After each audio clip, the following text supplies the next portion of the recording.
Hey Leute und willkommen zu dieser Bonusfolge zu Life is Strange. Wenn ihr wollt, könnt ihr euch die Kommentare der Entwickler anhören. Diese werden euch erzählen, was sie über das Spiel, die Entwicklung, die Geschichte, die Charaktere, die Fanbase und so weiter und so fort denken, woher sie ihre Inspiration genommen haben und wer die Synchronsprecher sind. All das und noch viel mehr jetzt, wenn ihr mögt.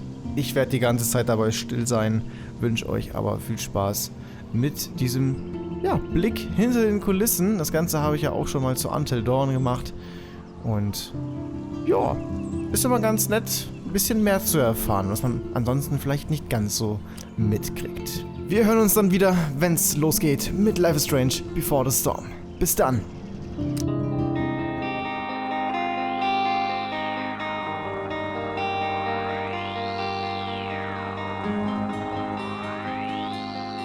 It was really great to see so many fan arts, so many letters, so many fiction, cosplays. The reactions were fantastic, way beyond our craziest expectations. It was impossible to expect a huge community like this and so passionate fans, and it's great. Thank you. We started the project by making the game we wanted to make for ourselves, but at the end it's really making a game for the players because that's what's important.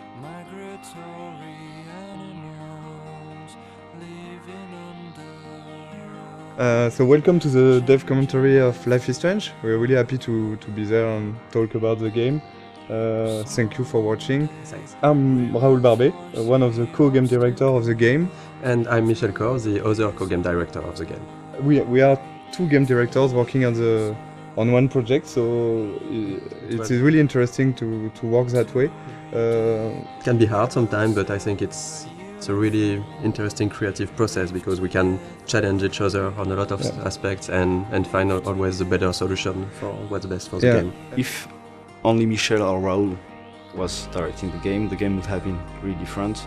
They both know how to make a game. Like they're not stuck in their field of expertise. They know a lot of things about each department, and they had this direct contact with the teams. I'm more from the audiovisual and movie scene, so I was in charge of all the cameras with the camera team. I work a lot with the sound design team also, with the music. And myself, since I'm from an illustration background, my specialties were more on the art direction, and later, for this game, I'm starting to work way more with the narrative team and the voice recording sessions.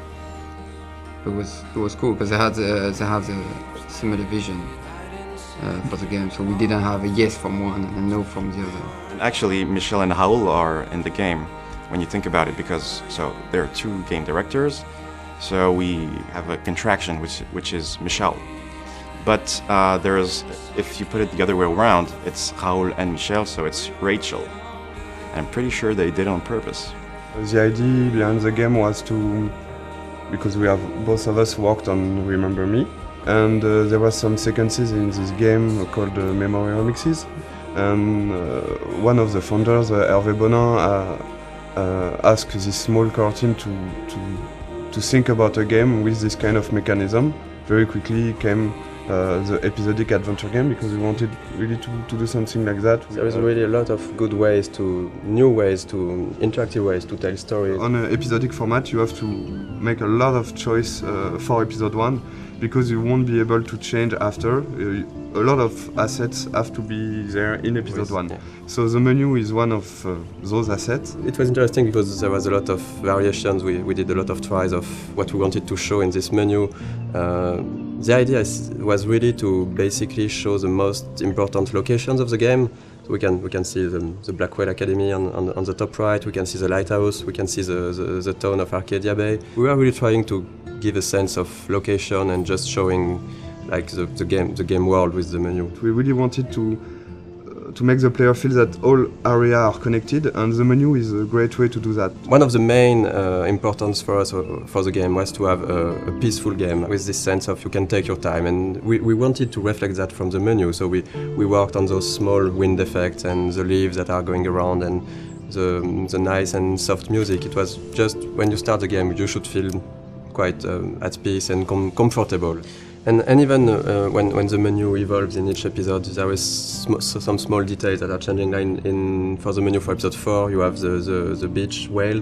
That's this kind of details we wanted to just add with the variations of the menu. The game takes place in Oregon, in the Pacific Northwest, in the United States. When I went back there on vacations, I've seen a lot of places that really looks like what we did in the game. So I guess it was a really big job of references to be sure that everything was correct. But it's also something that's really exciting about making a game, that you have to look at everything and to reproduce reality, and with, of course, our own lens and stylizations. But we really wanted this to feel like being in Oregon. Sometimes people ask us if we choose to have a game in the United States for marketing, for selling the game. We knew that we were fans of like TV shows like Twin Peaks or X-Files. They have those trees and the Pacific Northwest feeling. I think they are a great example of a small community thinking that everybody know each other and everybody is happy, but when you put something inside this community, it could be something supernatural. You discover a lot more. And it's really a way to shift things around and to bring chaos and interesting variations on the characters. And in the end, Life is Strange is really a game and a story about the characters, about their lives. It's not a story about the sci-fi elements. The sci-fi elements are just, for us, they were just here to make things interesting.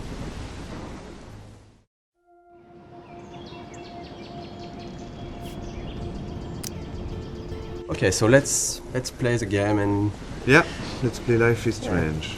So this is the very beginning of the game. I think this is one of the very difficult sequences of the beginning of the production, because this is the first time the player will see what the game looks like and will be inside the story. So we got a lot of discussion about this one and a lot of discussion about the shots, how we are going to present Max's character. The important, as this is a video game, is the player to know where he has to go and the objective of each scene. This scene is a link to the end of the game, of course, and it's also to close the loop and begin with this scene. And when you know the end of the game was something we really wanted to have, so we can see all the FX, and we've got one FX artist, very talented, Thomas. Here you can see a lot of his work, all the particles, the tornado. We took a lot of time to work on this tornado, because when you're working on an episodic game, it's important to still hook the player from episode 1. So that's the kind of discussion we had about the rhythm, to when should we put something that has a bit more impact and that feels something that shows the player that there is something bigger. So this introduction was a bit like that. We wanted in Life is Strange the player to always know what Max is knowing and to just be with her. At this moment, Max doesn't know where she is and the player doesn't know it either.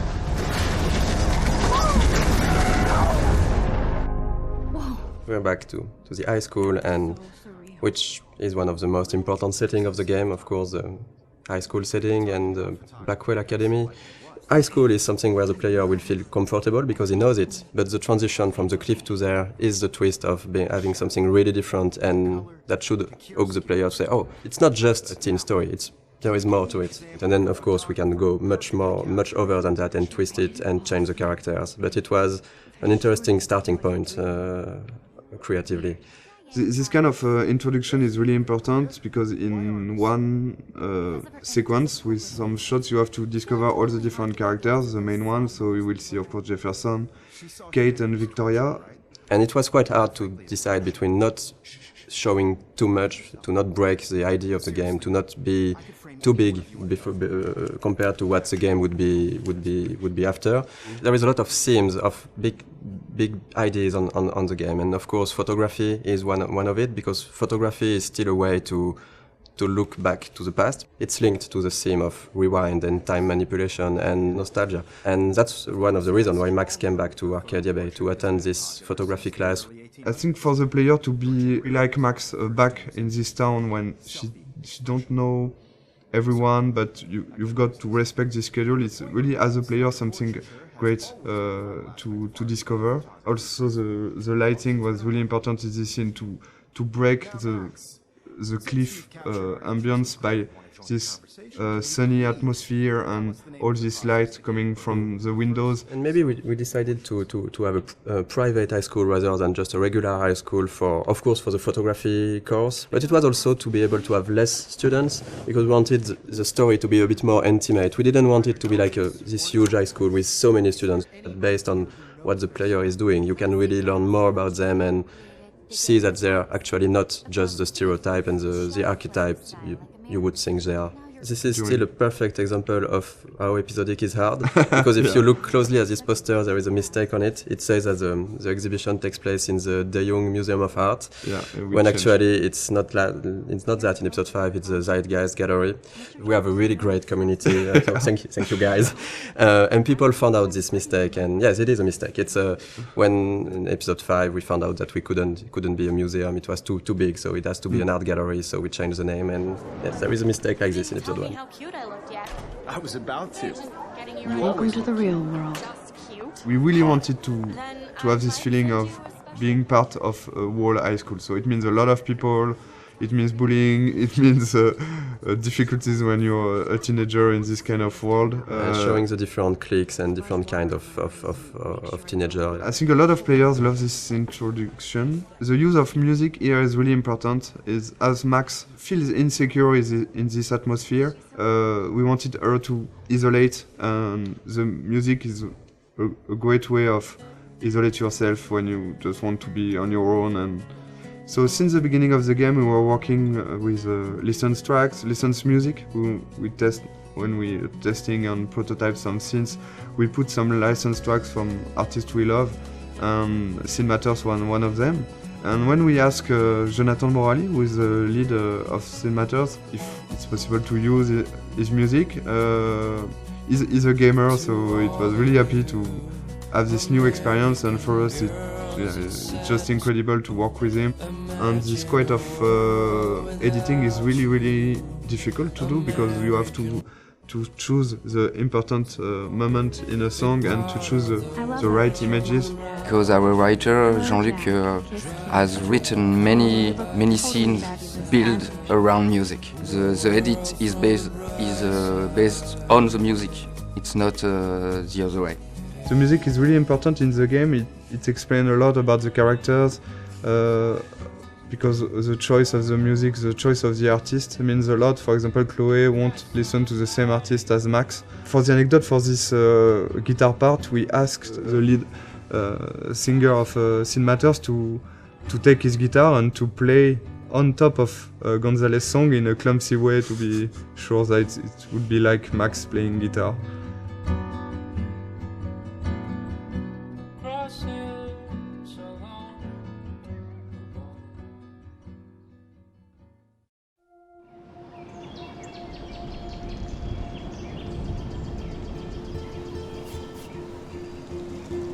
Okay, so the objective of this scene was to go into the bathroom.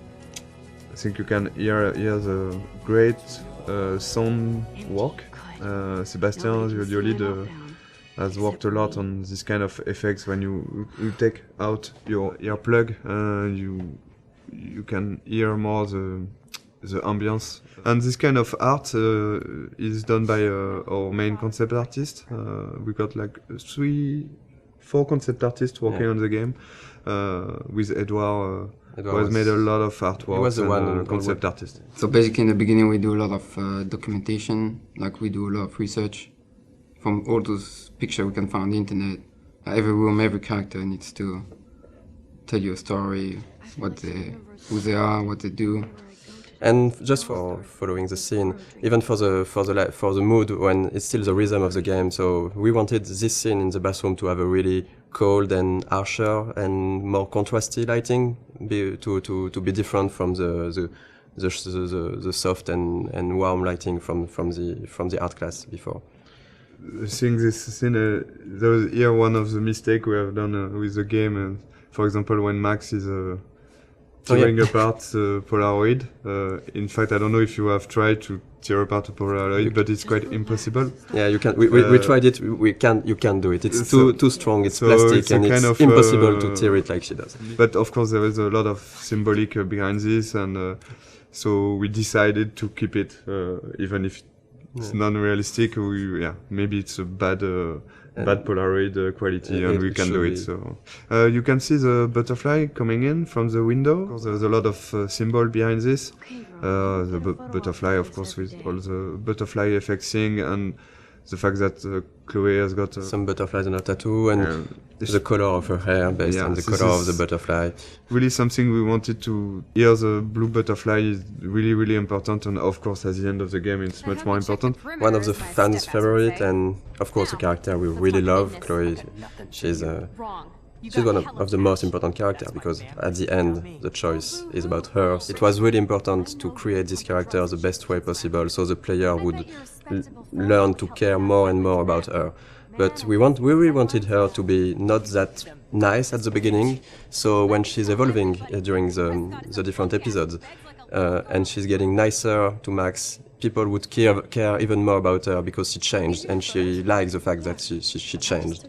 If she was the nicest person from the beginning, it wouldn't be, I think, as effective that her going forward and changing toward Max.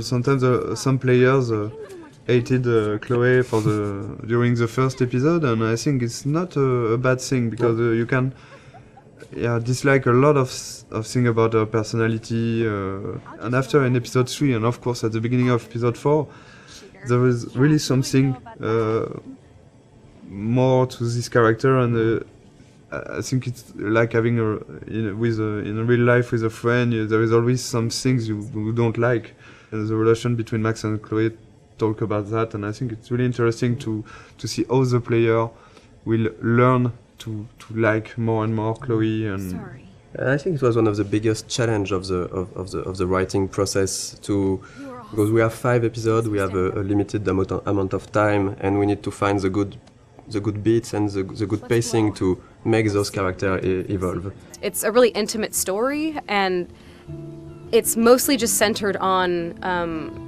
just emotional moments. All of the major choices that you make in the game are emotional. The heart of it is the relationship between Max and Chloe. It gets really dark and things get really hard for Chloe and really emotional.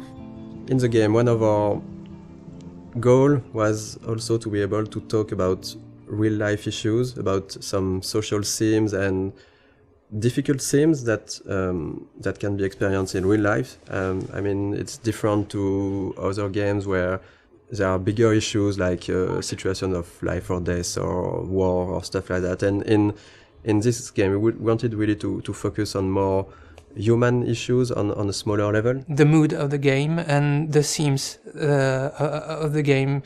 It's the themes that we tackle in the game are not something that you see often in other games. We try to be mature about it. We try not to force it onto players, and we try not to be too brutal about it. We have issues like domestic violence, family issues. So talk about drugs, alcoholism, and depression. It's really part of a reality, and I think it was really important for us to not avoid that. And I think it's a great video game is also a great media to talk about that, because as a player you will be involved maybe more than just looking at a movie or reading a book. You will be really part and actor of this experience. We were not sure that Square Enix, the publisher, would approve all the themes, the intense scenes we have, and how we deal with them. And really early in the discussions, we were relieved to see that they didn't want to change anything. They just wanted to make sure that we deal properly with the scenes or themes, and this is exactly what were our intentions. So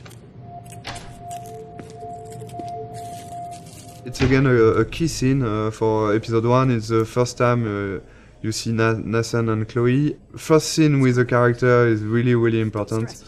We got a lot of information to give to the player. And we needed to show that Nathan was quite a troubled child, a teenager, I mean. So this is him talking to himself at the beginning. We had to fine-tune and to find the good words to use. Then we see Chloe for the first time. We have to show what's her character. So she's direct and a bit pushy to Nathan. We need still to understand what's happening. So they're talking about money, about drugs. We had to find the right hints to give to explain things. So we don't want to lose the player.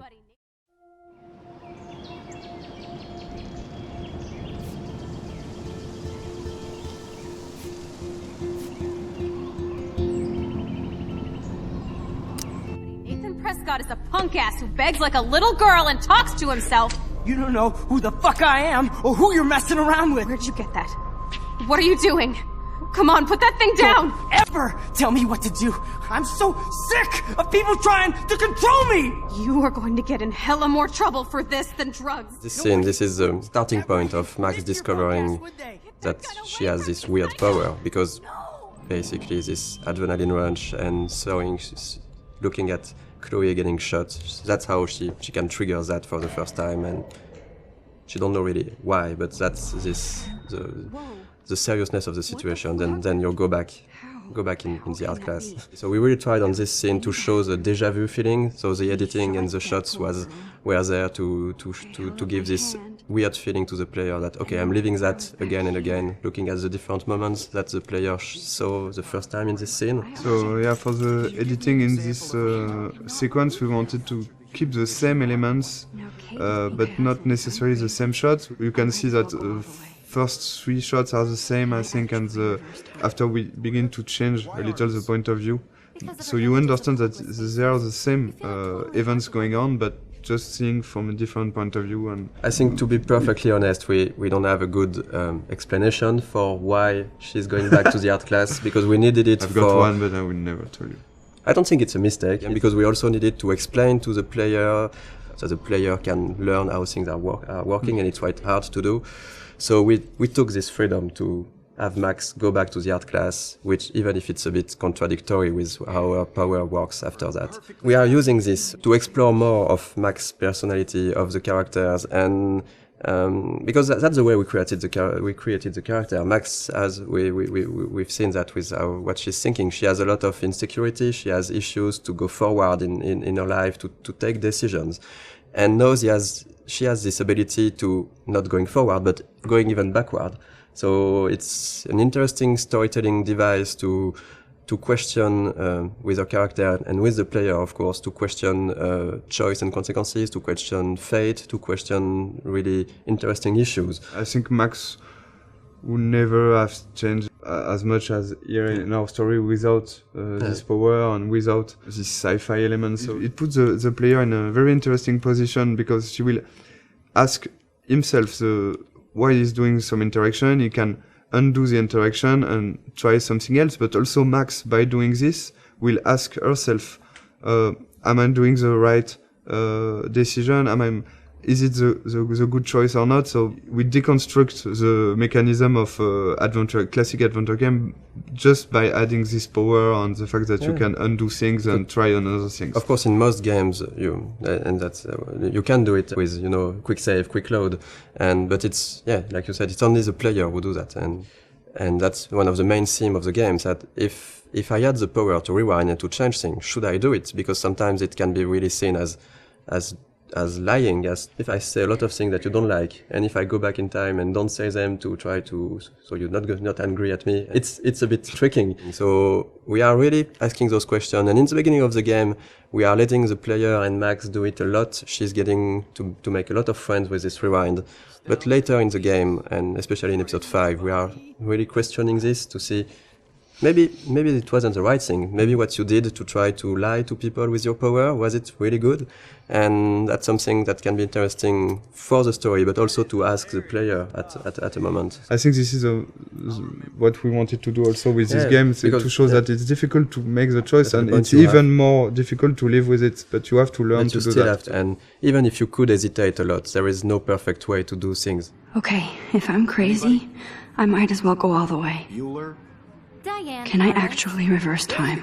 So that basically that the first time the player will actively rewind. So we have Max thinking that, okay, I just got back in time. I'm in the art class, and so that's why we made her break her camera, because we needed to have an element that the player will will see that we will rewind. So we can really explain how do you rewind. So Max broke her camera, and then she's thinking, okay, if I got back in time, maybe I can try to do it again and revert that. So that's the first real rewind the player is actively doing.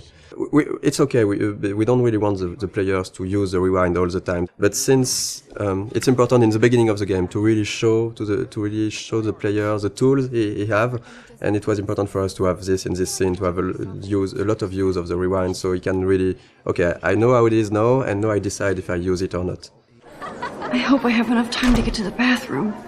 Please, please. I can't tell anybody. They'll think I'm crazy. Since we are really playing the game with the point of view of Max, for her not everything is clear, so it shouldn't be clear for the player. But there is a lot of hints that should really guide the players to understand what's happening. We have a lot of symbolism with totem spirit animals. We have the doe, and you can clearly see in episode 4 that the doe is linked to Rachel, and it's basically somehow a presence of Rachel that's guiding Max at moments. I'm not sure that a lot of players notice that, but in episode 2 actually, when you see the doe in the junkyard, it's precisely where Rachel is buried. There is this mystic feeling around the town, and since we didn't want to clearly explain everything, it's part of what makes Arcadia Bay a bit different and a bit special.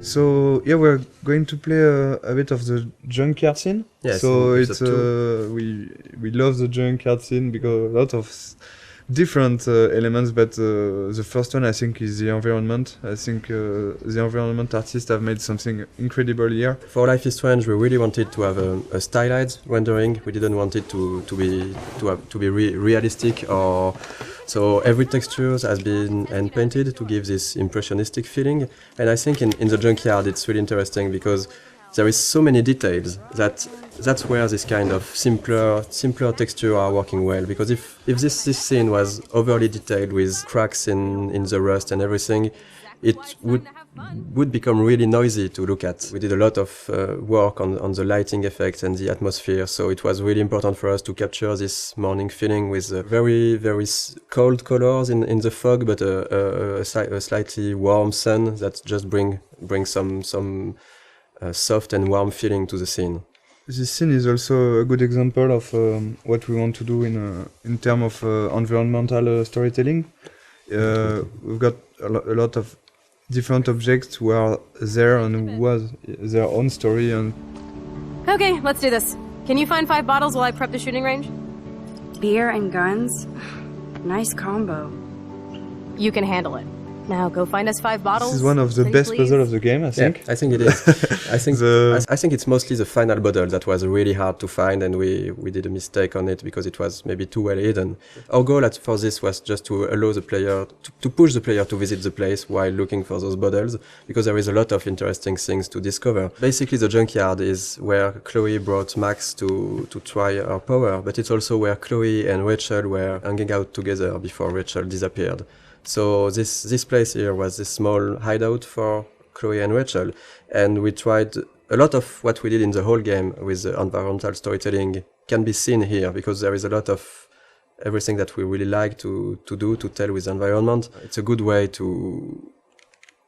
of course, to show more to the player. So it's also to give rewards to the player who want to know more about the characters and who is curious. Because you can do this whole scene without looking at every details, but there is some hidden stuff. This one is harder to find. I think that not every player find it.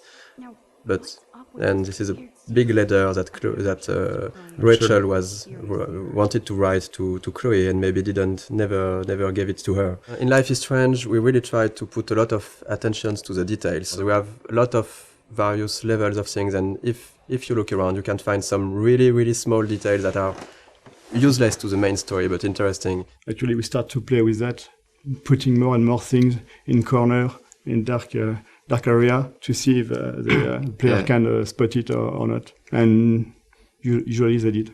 They noticed things that we thought they could not notice, like on a shirt we have letters that when you put in the right order it says no fucks given, and they noticed.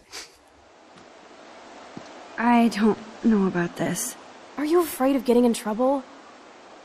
Oh, boo-hoo, Max is afraid. I know you can handle this, and I'm here to guide you. Make me proud, sister.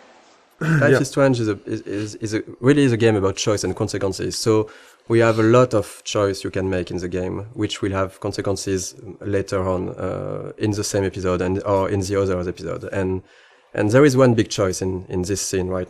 That will happen, for example. Yeah, the idea for each choice is really to have not easy choice to take, even if it's not life or and death choice. Like you could have in other game, or it's more everyday life choices. The important is really to make your own and to decide to live with it. So that's why with the max power it's of course more difficult, because you can try a choice, you're not sure, you're going to rewind and you're going to make the other one, but the important is if you want to continue and to move on, you have to keep on one and live with the consequence. So this is in this choice in particular. What do you want to do, Michel? The first one. I don't think I would shoot a guy anyway, so I would say we won't shoot. I won't shoot. So you can see directly some consequence. It means that you don't have gun anymore because Frank is going to take it. Chloe will be pissed off. You can of course rewind and try the other one. But something that's really interesting, because it was a lot of work at the beginning, because we were thinking that if you have the rewind, does it not completely destroy the fact that you are making choices? And actually, we've seen that players are really hesitating. We've watched some Let's Play video, and we've seen players just, even if they knew that they could go back, they were hesitating so much when they make a choice. I think it's interesting.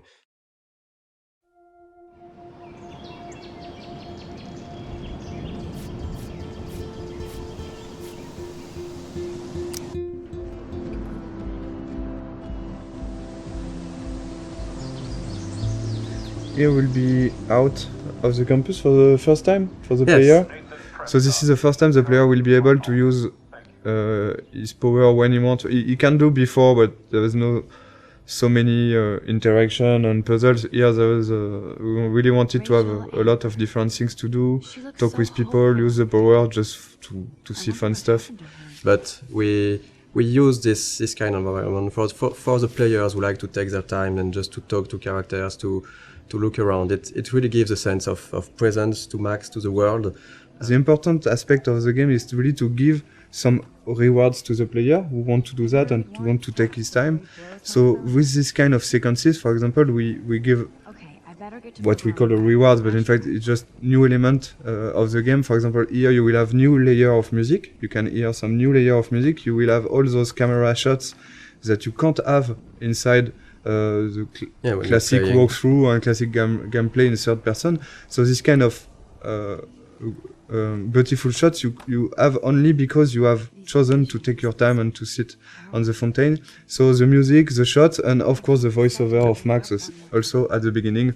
We hear what Max is thinking just here. So this kind of rewards will push, we think, the player to do that again and again. So this is really something we wanted to have. In this game, it's always feeling a bit like what Max is feeling, and it was we really wanted to focus on those moments. It was really capturing the moment when you can really take your time to reflect on yourself, and that's what Max is doing in those scenes. That's something that not a lot of games are doing, to let the player take his time, because in a lot of games it's just like you need to go forward, you need to go to this checkpoint, you need to do this and this.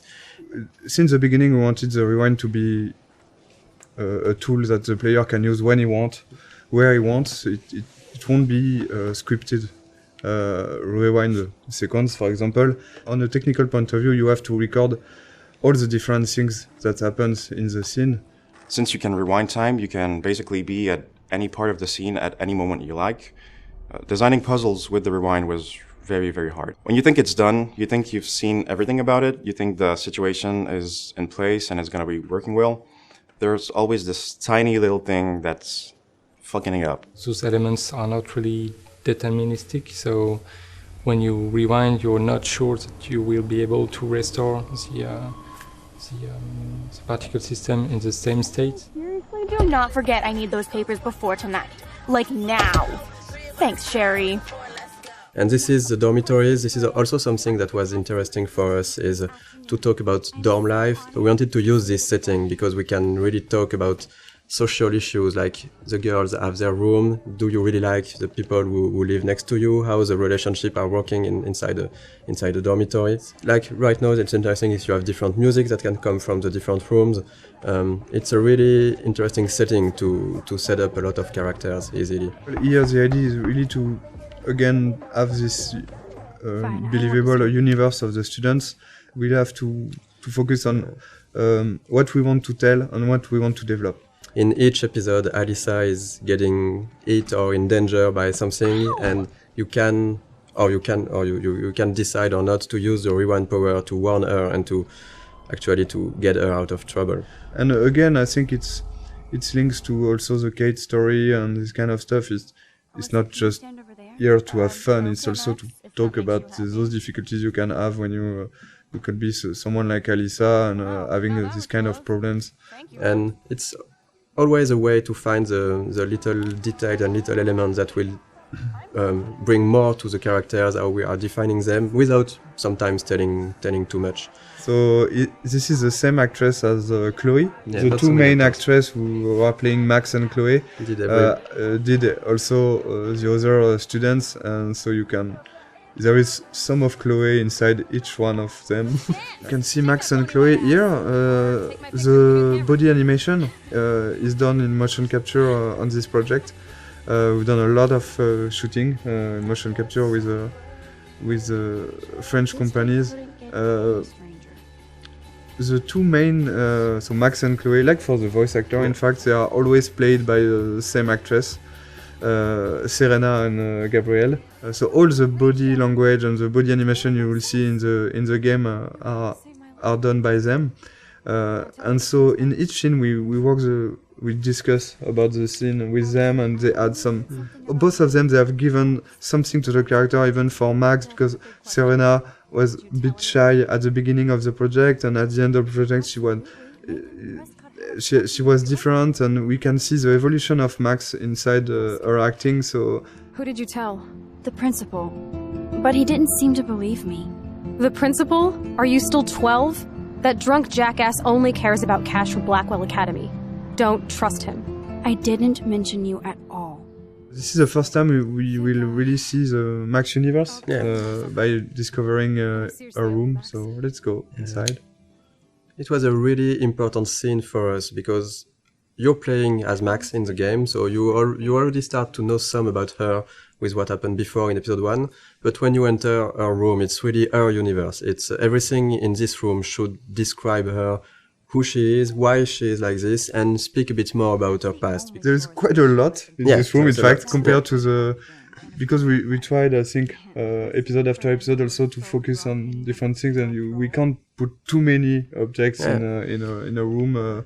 If you want to play a character for 5 episodes, you need to invest in this character, and all those kind of details and were really important to make a connection between the player and Max, to learn a bit more about what she experienced before, and maybe also why she is how she is right now. Something we really wanted to have with Max's room is also to have a great contrast between Max and Chloe. So it was really important to have those two characters. Max and Chloe are really different. They are quite opposite at the beginning of the story. So we wanted that her personality and also her universe, her rooms reflect that.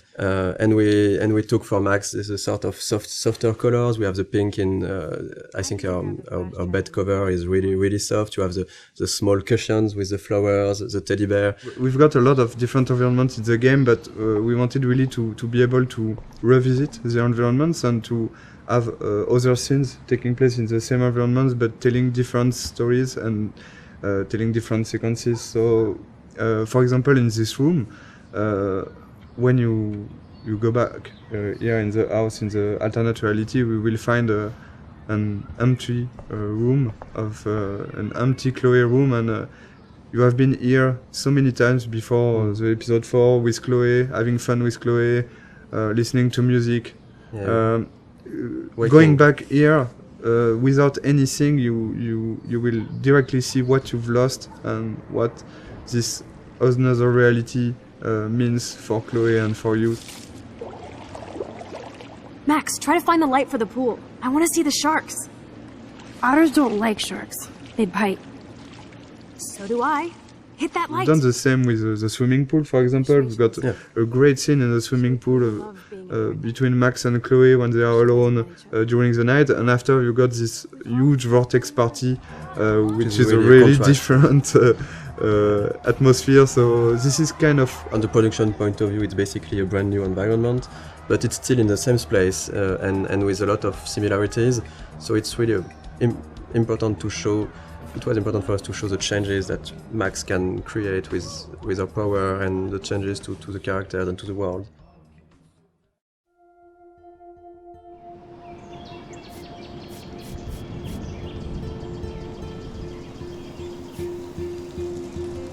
Stop treating me and my mom like we're your family platoon!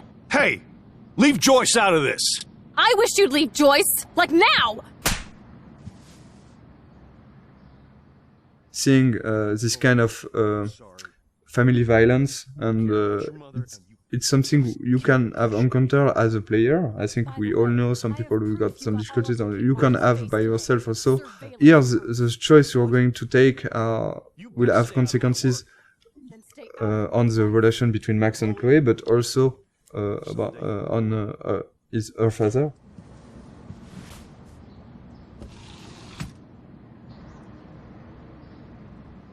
Hey, you okay? Welcome to the real step douches of Arcadia Bay. I'm sorry. For what? He would have been a bigger dick if he caught you in here. David could seem very archetypal. Yes, and again, one dimension at the beginning, but then we are making episode after episode. You can see that maybe he's very he's got his own reason to be like issues. this. And I think not at any moment we are justifying the fact that he could hit Chloe or be how it is, but just showing a perspective that not everything is black or white. So we did a lot of research to be sure that we were dealing with those themes in a good way. Too much gamifying this, we could really maybe hurt some people. And if we are talking about issues those people have had and not making it right, it could be worse, and it couldn't be the opposite of what we wanted to do at first. So here is a Kate character that you have met in the first episode, but not so much. And the episode 2 is really focused on Kate and Kate's story and Kate's difficulties.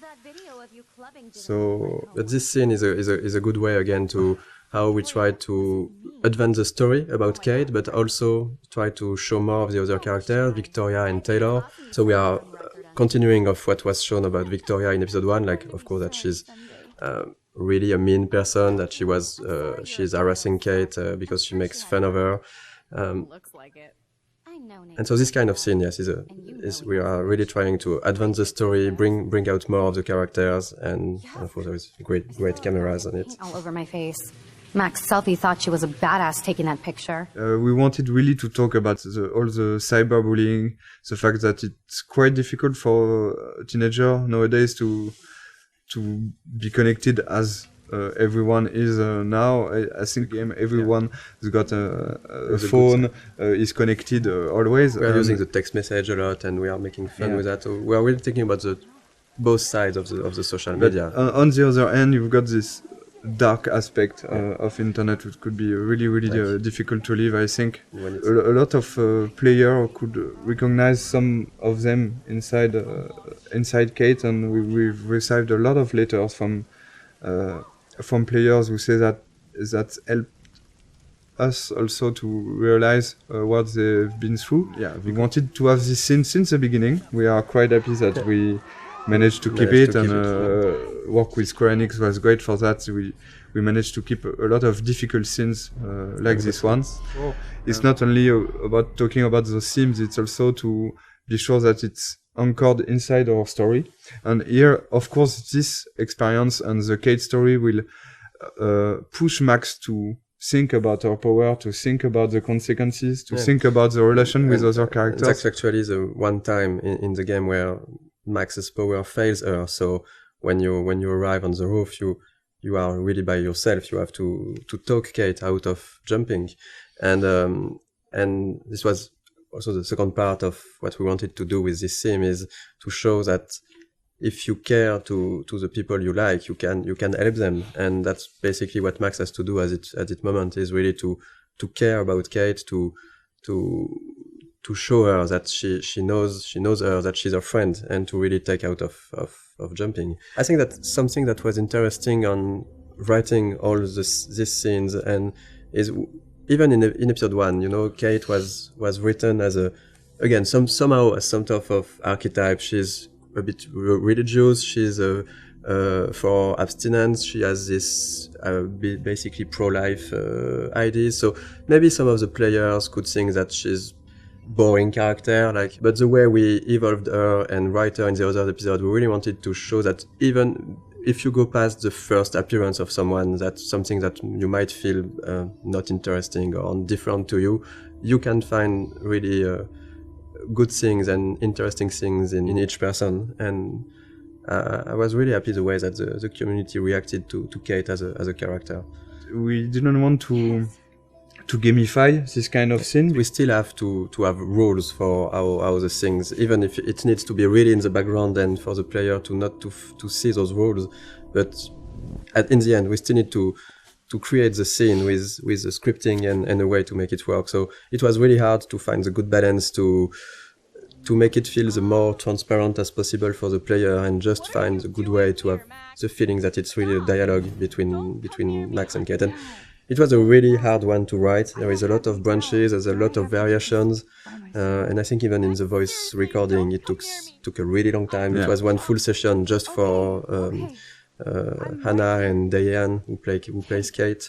It was really important for us to keep this going after in the other episode, and not just we have done the scene and so no, we go to the following of the game. I'm going to be here for another day until my family comes out to visit. How are they treating you? Like they need to protect me forever.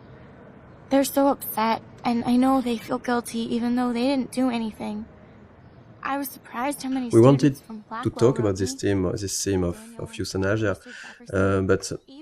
but to find a way to talk about it that would be respectful for any sort of position. Because it was really important to not try to say this is right, this is wrong, and to let the player really see how he wants to play this scene at this moment based on what he felt for the situations, for Chloe, for her parents and everything.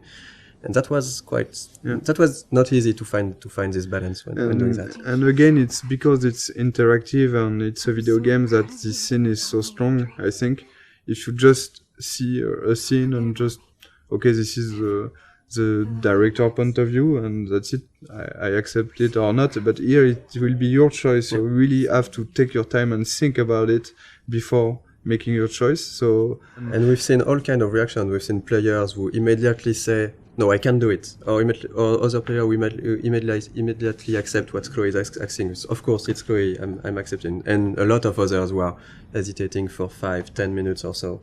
And I think that we've been, I like that we did that, but we've been a bit mean to the player because we give them a third choice of maybe I cannot take any choice on this, but then you have still to take a choice. Yeah. But I think it was stronger because it was, what we wanted to do with that is to show that at a point you have to take responsibility for your actions and decide something. You cannot get an easy way out.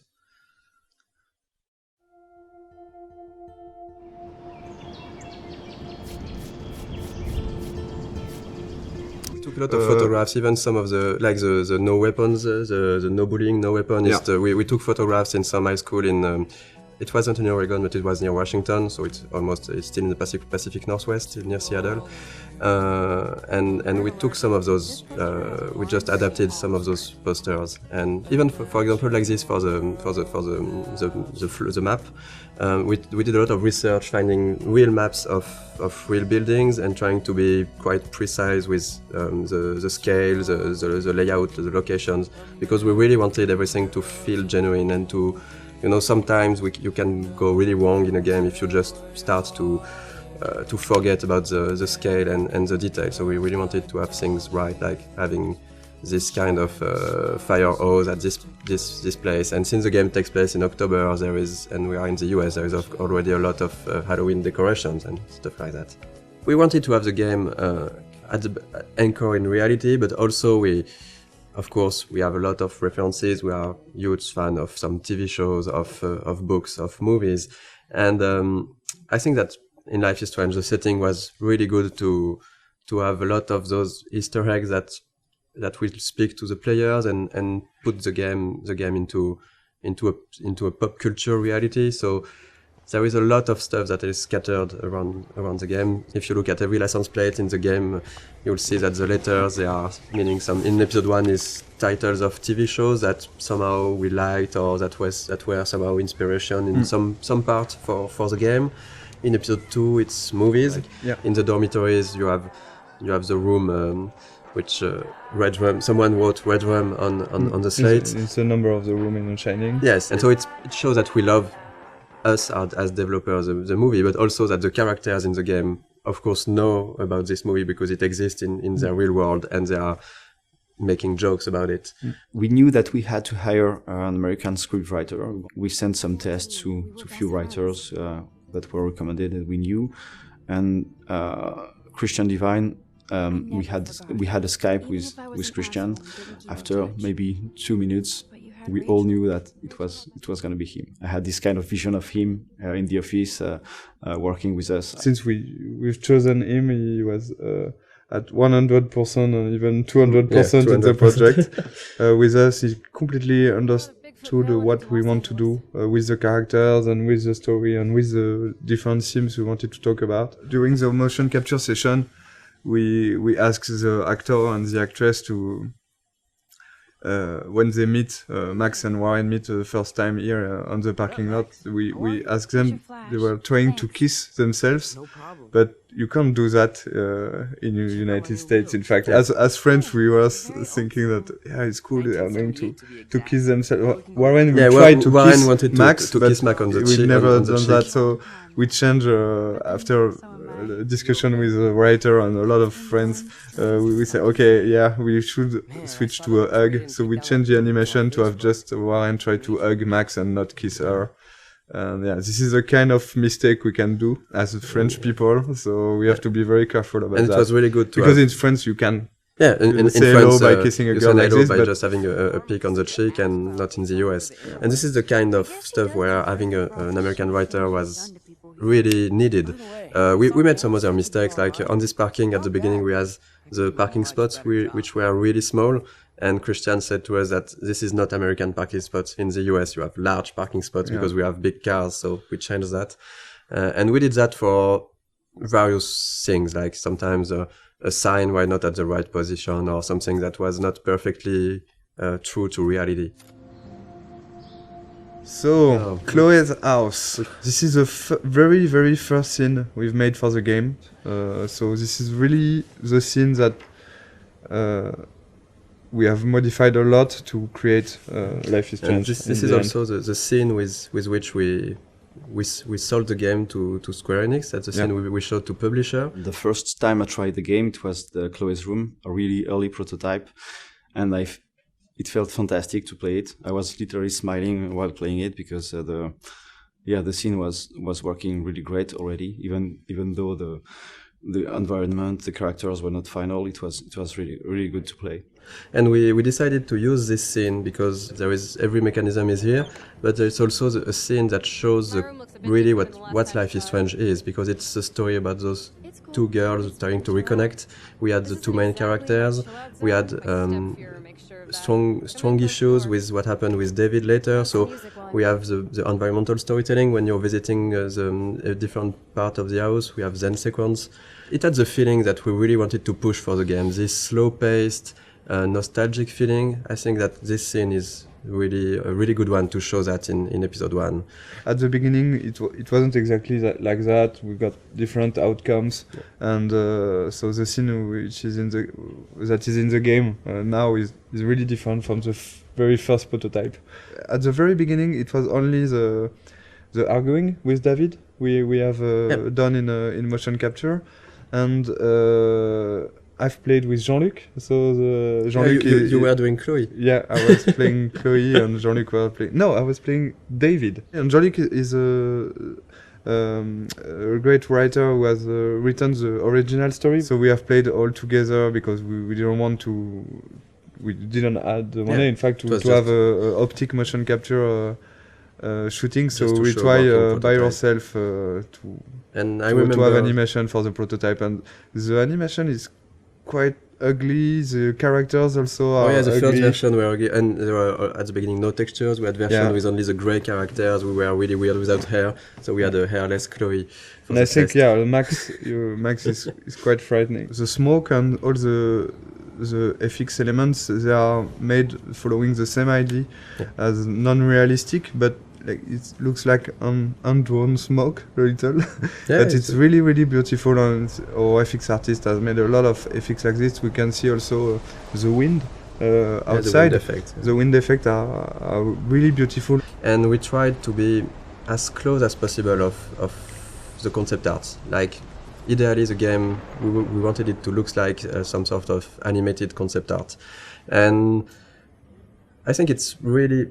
The 3D environment artist and the concept artist, they did a really great job on that, because if you look at the concept art for this room and the 3D final scene, it's quite pretty close. We have those low detailed textures, but this feeling of light but it's a lot of details that we tried everywhere. Even if the lighting, if you look just at the light on the drawer, even on the light, we have this small bending that gives the feeling that the light is hand-painted. So we did a lot of work on everything, on lighting, visual effects, textures, to have this cohesive style.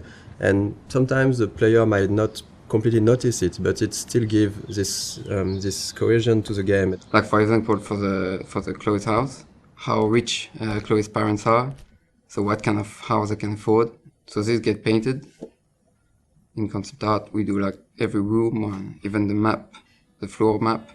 In Max's rooms, there's a lot of photos on the wall, because she likes to take photos, and you get like the bands, poster of bands, which she like, you have to feel like who they are, and just by looking at the room. Mm-hmm.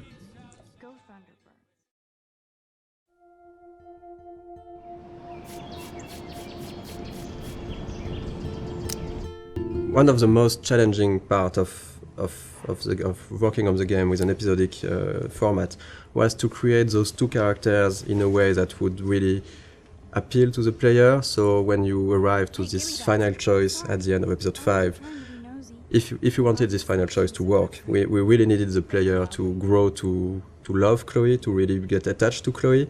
So two of the biggest challenge was, of course, the writing and the voice acting to make that happen.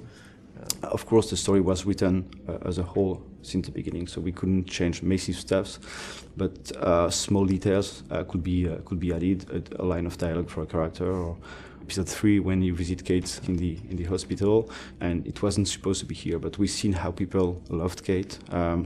And we realized how much it was important to have a scene like this one. It's a way of finding the voice of the character. So sometimes you just need to think about expressions or words that one character will use and the other won't use it. And that's how you grow to like those characters. Because when in episode 3 or 4, Chloe at a moment uses the word Hela, the players were waiting sometimes for it, and they recognize that, okay, it's Chloe because she's using that. So we're working with Blind Light in Los Angeles, and they sent us a lot of different voices to to listen to them, and we have to decide. So we decided with Michel, Sebastian, and the producer, and Square, which one we want. So it was quite difficult. For example, for Max, we've got like 40, I think. Yes, I guess we got 40 voices. different castings. For Chloe, it was 30, I think, something like that. Most of the time, we were quite sure and quite agreeing on the actor. It was really hard for Max, because it's always on our mind, like, are we really sure that we are doing the good choice? Because it's so important. I don't know the number of lines she has in the game, but it's almost, I think that there is almost 14,000 lines in the game, and I think that more than 10,000 are from Max. I've never played a character that I related to so much.